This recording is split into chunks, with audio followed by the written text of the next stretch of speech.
नमस्ते एवरीवन, मैं देवांगी कोड़े नेशनल टाइम्स टीवी की टीम के साथ। हमने एक मुद्दा लिया है, एक मूवमेंट ली है हमारे हाथों में। स्त्री की साधारण जिंदगी के अलग अलग पहलू पर हम बात और चर्चा विचारणा करने जा रहे हैं। एक बहुत बड़ा मुद्दा है जो सिर्फ एक स्त्री को अफेक्ट नहीं करता। स्त्री और पुरुष जो भी एक देश को छोड़कर दूसरे देश में स्थानांतर करते हैं, उन सबको ये मुद्दा अफेक्ट करता है और उस मुद्दे को कहते हैं आइडेंटिटी क्राइसिस। बैक होम जब स्त्री सोसाइटल एक्सपेक्टेशन को लेकर, सामाजिक व्यवस्थाएं है, घर का परिवार की एक्सपेक्टेशन को तोड़कर अपना एक वजूद बनाती है और अपनी सोसाइटी को, अपनी कम्युनिटी को सर्व करती है, कुछ बन जाती है। लेकिन जब वो मूव होती है, एक नए देश में आती है, तब उसका ये वजूद हिल जाता है। सामाजिक व्यवस्था वहाँ पे बहुत अलग है, यहाँ पे बहुत अलग है। पहले वो सामाजिक व्यवस्था को समझे कि उससे पहले अपना अस्तित्व बनाए। तो ये आइडेंटिटी क्राइसिस एक ऐसा मुद्दा है जो एक स्त्री की अंदर की लड़ाई हमेशा जारी रहती है, चालू रखता है उसको एक फ्यूल की तरह और उसे एक पोक करता है उसको। तो उसी मुद्दे की चर्चा विचारणा करने आज हमने बुलाया है शीतल चीमा को। शीतल चीमा एक भव्य एग्जाम्पल है, इसलिए नहीं कि उन्होंने ये आइडेंटिटी क्राइसिस नहीं फेस किया है। ये एक भव्य एग्जाम्पल इसलिए है कि उन्होंने हर एक माइग्रेंट की तरह, हर एक माइग्रेंट वुमन की तरह ऑब्स्टिकल्स सहे हैं, चैलेंजेस का सामना किया है और आज जैसे आप देख सकते हैं एक सक्सेसफुल रियल एस्टेट एजेंट बनी है और कम्युनिटी को सर्व भी कर रही है। तो मैं डायरेक्टली उनको ये पोडियम देना चाहूँगी। चलिए नेशनल टाइम टीवी की टीम के साथ उनका स्वागत करते हैं। शीतल चीमा जी, आपका बहुत बहुत शुक्रिया यहाँ आने के लिए। Thank you. आपका ये जो टॉपिक है ये बहुत ही अच्छा है। जो मुद्दा आपने उठाया है, आइडेंटिटी क्राइसिस और अडेप्ट करना, एक कंट्री से आना दूसरी कंट्री में अपने होप्स लेके, ड्रीम्स लेके, अपना सारा वो जो कहते हैं ना, हम जब प्लेन में वो फ्लाइट बुक करके बैठते हैं वी आर वेरी एक्साइटेड कि अब हम नई कंट्री में जा रहे हैं एंड हम बहुत अमेजिंग चीज़ें करेंगे। बट यहाँ आने के बाद सच्चाई पता चलती है कि it just doesn't start fancy plane लेके हम वहाँ पहुँच गए, there is more to it. तो I love the topic. Did you want me to story बताऊं अपनी या क्या? हाँ जी, okay. हम तो चाहते ही हैं कि आप अपनी स्टोरी बताएं और इंस्पायर करें। आप लेडीज इवेंट में भी आके इंस्पायर करने वाली हैं सारी वुमन को। लेकिन पहला सवाल जो हमारा सिग्नेचर सवाल है, जिससे हम इस मुद्दे को बहुत ज़्यादा स्ट्रॉन्ग बना रहे हैं हर बार और बार बार, तो वो सवाल हमारा ये है कि शीतल जी, आपके लिए नारीत्व का महत्व क्या है? वुमेनहुड, हाँ जी। आई थिंक मेरे लिए सबसे ज़्यादा इम्पोर्टेंट है, सबसे छोटा तरीका बोलने का ये होगा कि as a woman I always, मेरे को हमेशा था पहले मेरी बेटी हो, बाद में मुझे बेटा मिले। हम सब सोसाइटी में बोलते हैं बेटा बेटा, बट मुझे ये था पहले बेटी हो। जो बेटी होगी वो आगे एक और फैमिली बनाएगी, एक अच्छी वैल्यूज़ देके एक और citizen, 1 2 3 whatever number she wants, उसके बच्चे होंगे। वुमेन आर द क्रिएटर्स, हम क्रिएट करते हैं हर चीज़। उतना क्रेडिट शायद हमें कभी मिलता है, कभी नहीं मिलता, डिपेंड करता है सिचुएशन पे कि हम किस माहौल में हैं। कई लोग बहुत अप्रिशिएट करते हैं कि women are amazing and everything. I personally feel being a creator is a blessing. वो अपने आप में एक आपको ब्लेसिंग मिली हुई है कि आप दुनिया में और ह्यूमंस को ला रहे हैं, आप उनको वैल्यूज़ दे रहे हैं, उनको आगे बढ़ा रहे हैं। तो for me being a creator is a blessing in itself. और मैं हर वुमेन को यही बोलूँगी, focus on your self, because जब आप खुद पे फोकस करेंगे तो आप अपने आसपास सबको अच्छा दे सकेंगे और सबको नरिश कर सकेंगे। खुद पे फोकस नहीं करेंगे तो आप अपने आसपास वो चीज़ नहीं कर सकते। पर एक सामाजिक identity, sorry to interrupt you Sheetal ji, पर एक सामाजिक आइडेंटिटी में ये तो कुदरत ने हमें भेद दी है और हमारे अंदर से अगर हम खुद को खुश करेंगे, आसपास को भी खुश कराएं, बहुत अच्छे मुद्दे हैं और बहुत अच्छी सलाह है ये। लेकिन एक स्त्री का जो वजूद होता है, उसके बारे में आप क्या बोलना चाहेगी? चाहे समाज भी बदले, आपने बोला कि वो क्रिएटर का रोल तो प्ले करती है, ऑफ कोर्स वो करती है, पर इस रोल के साथ कुछ अलग एलिमेंट हो, अपनी कुछ कहानी हो ऐसी। आई थिंक जब मैं छोटी थी तब से मेरे दिमाग में हमेशा ऐसे होता था कि जो भी करूं I want to be the top and the best of that. चाहे मैं किसी भी फील्ड में जाऊं, कुछ भी करूं, मुझे टॉप पे रहना है और मुझे उस चीज़ में बेस्ट बनना है।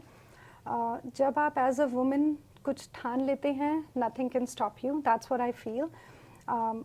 हमारे पास बच्चे हैं, पेरेंट्स हैं, इन लॉज हैं, फ्रेंड्स हैं, बहुत लोग होते हैं जिनका हम सोच के साथ लेके सबको चलते हैं। बट मुझे ऐसा लगता है जो ताकत हम में है एज अ वुमेन कहीं पहुंचने की, वो शायद बाकियों में ना हो। I am not trying to offend anyone, but women are made that way. तो वजूद बनाना हमारे लिए बहुत इम्पॉर्टेंट है, बिकॉज हम उस तरह से बनाए गए हैं। We are blessed with that कि अगर आप चाहें कि हमें CEO बनना है कंपनी का, या हमें अपनी खुद की कंपनी खोलनी है, हमें लोगों को हायर करके we want to make a difference in the world, तो वो हम कर सकते हैं। हर women I think is capable of doing that. So it's not just one, everyone is capable of doing that. तो मुझे पर्सनली ये लगता है कि कोई एक वजूद नहीं दूंगी, मैं बोलूँगी इट्स एन ओपन थिंग।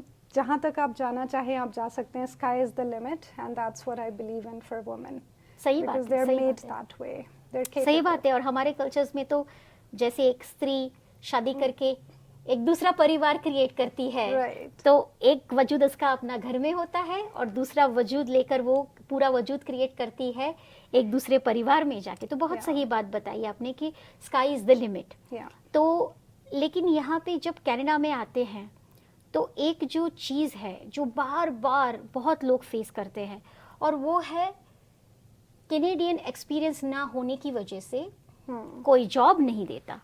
एक विशियस साइकिल सी बन जाती है कि हम तो बड़े बड़े आदी है एक घर छोड़ के दूसरे घर जाके अपना पूरा नया वजूद बनाने के। फिर भी ये एक ऐसी परीक्षा है जिसमें बहुत लोग फेल हो जाते हैं कि आप कैसे समझाए कि कैनेडियन अगर होगा नहीं तो कोई हायर नहीं करता। Yeah। तो दोगे नहीं आप जॉब तो कैसे कोई हायर करेगा। तो आप बताइए कि आपने उस विशियस साइकिल में से कैसे आप बाहर निकले और इस मकाम तक कैसे, यहाँ तक कैसे पहुंचे। That's very well said, vicious cycle, and that's exactly जो मुझे भी फीलिंग आई थी जब मैं कनाडा में आई थी 2003, long time back, September I remember. मैं बहुत खुश आई थी। मैं मैक्स न्यूयॉर्क लाइफ में काम करती थी स्ट्रेटेजिक इनिशिएटिव्स डिपार्टमेंट में दिल्ली में। तो जब मैं वहाँ से आई मेरे मैनेजर ने बोला oh that's easy, I know he thought कि Canada is part of North America, तो वो रिकमेंडेशन लेटर चलेगी। उन्हें ये नहीं पता था अमेरिका और कनाडा में भी बहुत फ़र्क है। तो लेटर लिख के दी, मैं बहुत खुश आई, प्लेन में बैठी। आई वाज लाइक ओके थोड़े दिन में मैंने अप्लाई करना है, I will get my job and I will be all good again. जैसे ही मैंने शुरू किया वो साइकिल जो है वो आया मेरे ऊपर। आई केप्ट गोइंग, सब जगह मैंने रेज़्यूमे दिए, हर कंपनी केप्ट डिक्लाइनिंग। कईयों ने तो मेरे मुंह पे बोला oh there is zero experience in your resume, वहीं पे रेज़्यूमे वापस पकड़ा के बोल दिया sorry we don't look at this because experience नहीं है। 3 4 5 करती रही। फाइनली जब मैं थक गई तो मैंने एक जगह तो मेरे से निकल ही गया, बिकॉज यू गेट एग्जॉस्टेड, कितनी बार आप नो सुनोगे। तो एक जगह पे मैंने बोल दिया, मैंने बोला जब आप एक्सपीरियंस ही नहीं दोगे तो एक्सपेक्ट कहाँ से कर रहे हो कि मैं आपको कैनेडियन एक्सपीरियंस लिखूं कहाँ से। आप लिखने ही नहीं दे रहे तो मैं लिख के कहाँ से लाऊं उसको, राइट। एकदम सही। So the lady just gave me a stare and she said start from a factory or a warehouse, at least you'll get in there, क्योंकि वहाँ पे वो मांगेंगे नहीं एक्सपीरियंस। तो मैंने उसको भी पॉजिटिव लेके बोला, मैंने बोला ओके वही स्टार्ट कर लेते हैं।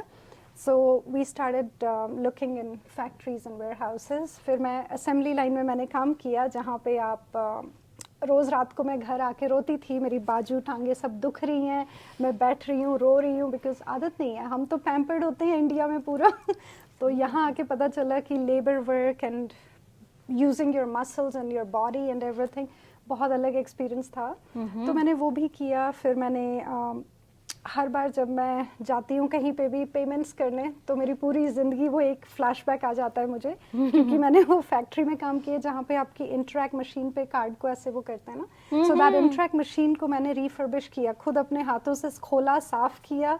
इंजीनियर को ऐसे जाके देती थी जैसे मैं अनपढ़ हूँ। Even though I was a graduate and experience with everything, I felt like एक अनपढ़ इंसान जाके इंजीनियर को मशीन पकड़ाई, उन्होंने रिफर्बिश करके सब करके वापस दिए प्रोग्राम करके, and then I packed it like a warehouse person और उसको बॉक्स में डाल के रेडी करके मैनेजर को पकड़ाया। So I have done that and वो एक साइकिल बहुत मुश्किल होता है, but what kept me going was my hope. मुझे ये पता था कि I might be working in a factory but I will do the best job. तो वहाँ पे मेरे को एक बार किसी ने आके बोला, he was one of the engineers और वो इंडियन थे, आई थिंक इंडियन लोग थोड़ा बहुत अपने आप को समझते हैं आपस में, तो उन्होंने आके बोला तू पढ़े लिखे दिख रहे हो तो यहाँ पे what are you doing here? तो मैंने बोला that's just how my life took me down here, और मैं हूँ यहाँ पे।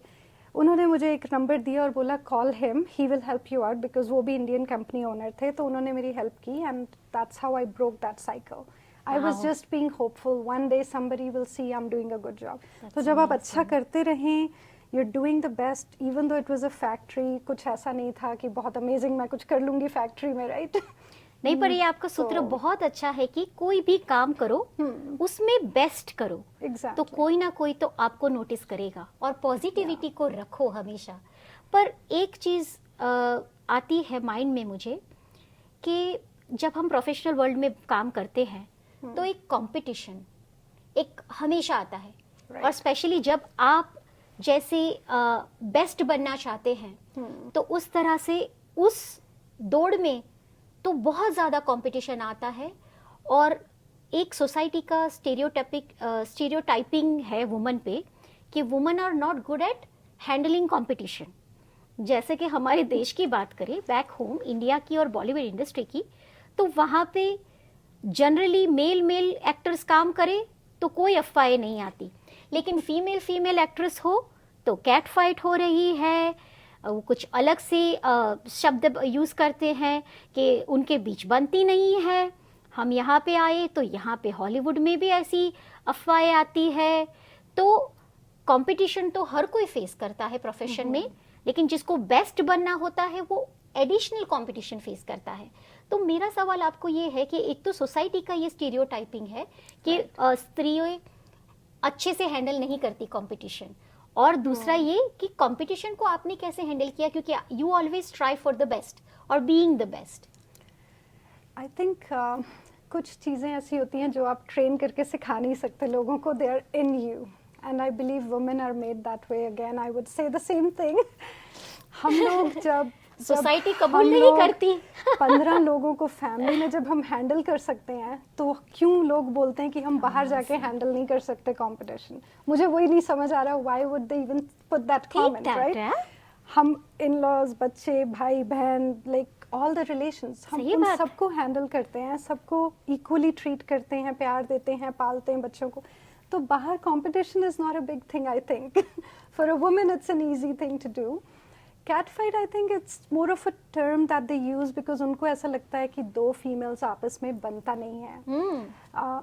मेरे हिसाब से ये एक पर्सपेक्टिव है लोगों का कि अगर आप दो वुमेन को देख रहे हो वो एक दूसरे की बुराई कर रही हैं, आपस में कुछ बोल भी रही हैं, उसको हम एक क्रिटिसिज्म की जगह एक पॉजिटिव फीडबैक लेके उसको चेंज कर सकते हैं। आपने सपोज मुझे बोला Sheetal I don't like this about you, अब मैं इसको बैठ के लड़ूं और सोचूं आपने ये क्यों बोला, उसकी जगह thinking this way, she said this about me, being a woman, उन्होंने मुझे इस नज़र से देखा, maybe there something I can make better out myself, ताकि मैं उसको इम्प्रूव करूं और बेटर करूं, राइट? That's wonderful. तो वो कैट फाइट को हम खुद ख़त्म कर सकते हैं, लोगों को दिखा सकते हैं कि women can be a positive impact on another women. हम उसको एक अच्छी तरह से लेके जा सकते हैं, राइट? एब्सोल्युटली, तो हमारे हाथ में है कि हम उस चीज़ को कैसे करें। मैंने जब स्टार्ट किया था रियल एस्टेट में, मुझे बहुतों ने बोला फीमेल डोमिनेटेड नहीं है, this is a male dominated industry, और मुझे बहुत इजीली लोगों ने बोला how will you do this, 2 बच्चे हैं, घर से बाहर रात को जाना, 2 मेल्स कमिंग विद यू, एक घर में अंधेरे में 2 लोगों को लेके जाना, like you know they said things to me and I just laughed and I said that's your perspective, it doesn't stop me. मेरी चीज़ वहाँ नहीं रुकेगी बिकॉज आप मेरे बारे में वो सोच रख रहे हो। मेरी रोक वहाँ पे होगी जहाँ मैं खुद को रोकूंगी, जहाँ मैं बोलूँगी this is it, I am done now, right? तो वो हमारे ऊपर है, हम उसको किस तरह से लें। तो मुझे बहुत कुछ बोला गया था about real estate, working late nights, working with men around me all the time, and I think men are much better than women in that way. कई इतने अच्छे क्लाइंट्स थे मेरे पास, उन्होंने मुझे आके खुद बोला शीतल मैं 4 और लोग आ रहे हैं मेरे पार्टनर्स, आप गाड़ी में बैठो ताला खोल के, मैं उनको दिखा के लाऊंगा और मैं आपसे चाबी ले जाऊंगा। There are amazing people out there. Absolutely. It's about attracting the right ones, right? Absolutely. और अगर कोई कुछ बुरा बोल रहा है उसको एक मोटिवेशन लेके चलें। अगर लोगों ने मुझे जब रोका कि वुमेन कैसे बनेगी रियल एस्टेट में, मैंने बोला अब मैं बन के दिखाऊंगी और मैं बेस्ट बन के दिखाऊंगी। तो it's in you how you take it, right?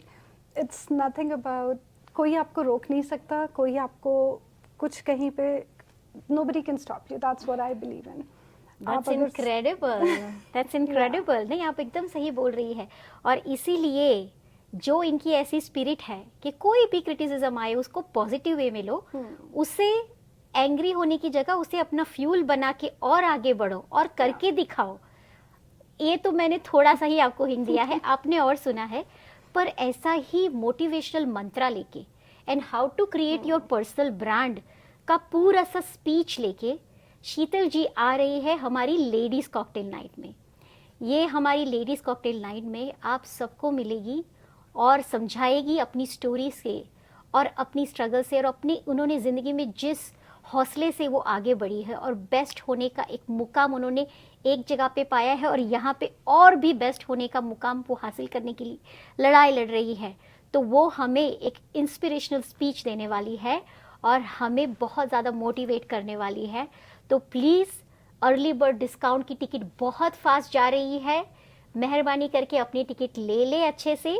हमारे पास बहुत कम टिकटें बची है, वैलेंटाइंस डे के बाद ये टिकट हो जाएगी $25 की। सो प्लीज़ अपनी टिकटें खरीद ले, ई ट्रांसफ़र से ही आपका स्पॉट रिजर्व होगा, गूगल फॉर्म भरने से नहीं होगा। तो बस अब शीतल जी का हम धन्यवाद बोलते हैं और उनका वेलकम करेंगे लेडीज कॉकटेल नाइट में। She is coming there as our donor as well as our speaker.